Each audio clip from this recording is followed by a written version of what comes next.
Now, the official Suncoast weather with ABC7 meteorologist John Scalzi.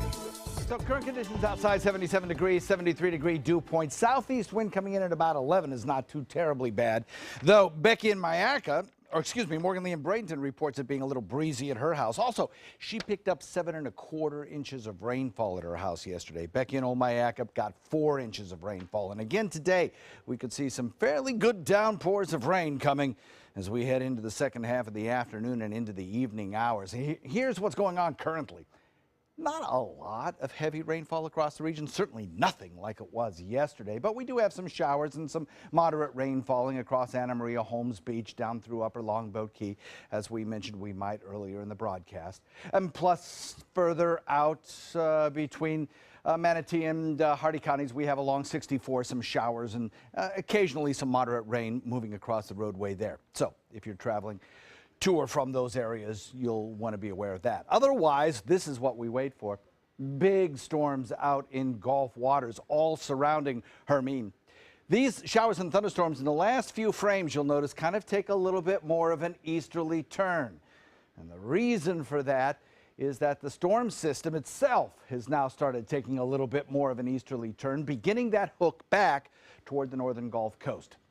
Now, what you didn't see on radar is that contained out here in the Gulf, way beyond the look of radar, with these bright red cloud tops indicating some very cold cloud tops, some very tall cloud tops, are some big thunderstorms and big rains. And those are headed toward parts of the Gulf Coast. Now, I think up around the Big Bend area, that's where you'll see those 10-inch rainfalls a little bit later on today. But even so, around here, we can pick up another additional 4 to 6 inches of rain before it's all said and done as we go through the next day or two. 60-mile-an-hour winds as of the last observation. Northeast wind at about 12. Hurricane Hunter aircraft investigating. We'll have an update on the system as we head into the 11 o'clock hour.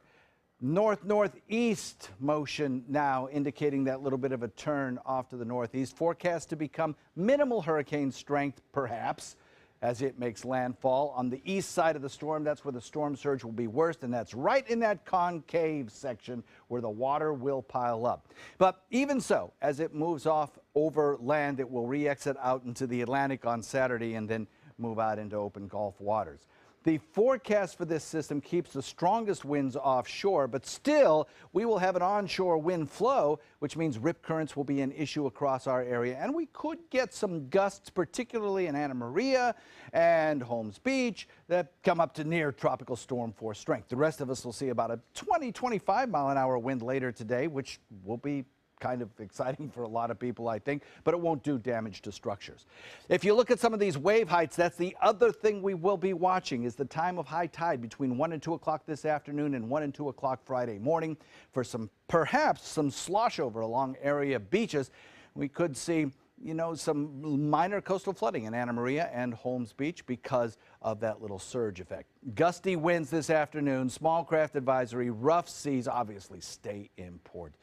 Conditions will improve by the time we get to Saturday. Back to you.